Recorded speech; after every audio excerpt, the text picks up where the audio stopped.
Government was recently compelled to go to the International Monetary Fund (IMF) for a bailout after efforts at some of its homegrown solutions, like the electronic transfer levy, failed to raise enough revenue to improve the country's debt situation.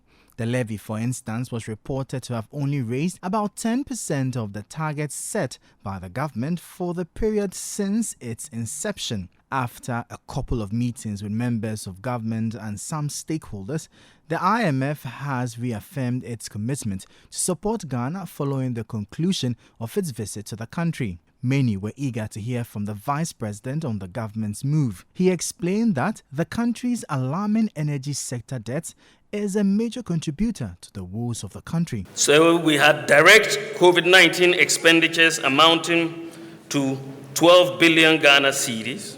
We had the banking sector cleanup costs amounting to 25 billion Ghana cedis, and the excess capacity payments amounting to 17 billion Ghana cedis. And the data shows that the three items, when you take COVID, banking sector cleanup, and the excess capacity payments, cumulatively amounted to 54 billion Ghana cedis. And that is the equivalent of $7 billion US dollars. Three items, $7 billion US dollars that of expenditure which had to be taken. You couldn't say you wouldn't spend to rescue the banking sector because you are in trouble.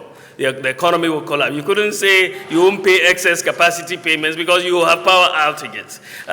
You couldn't say you wouldn't spend on the COVID because we had a job to save lives.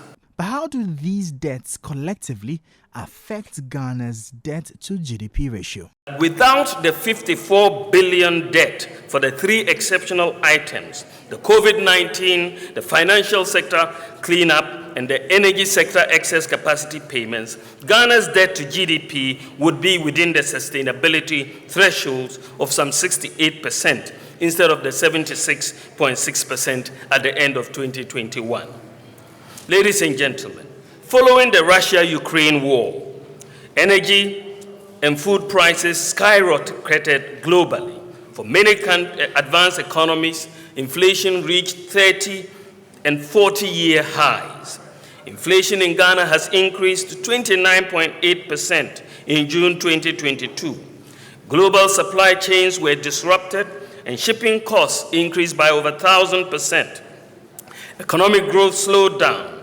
Higher revenue projections in the 2022 budget based on tax exemptions, property rates, and the e-levy did not materialize.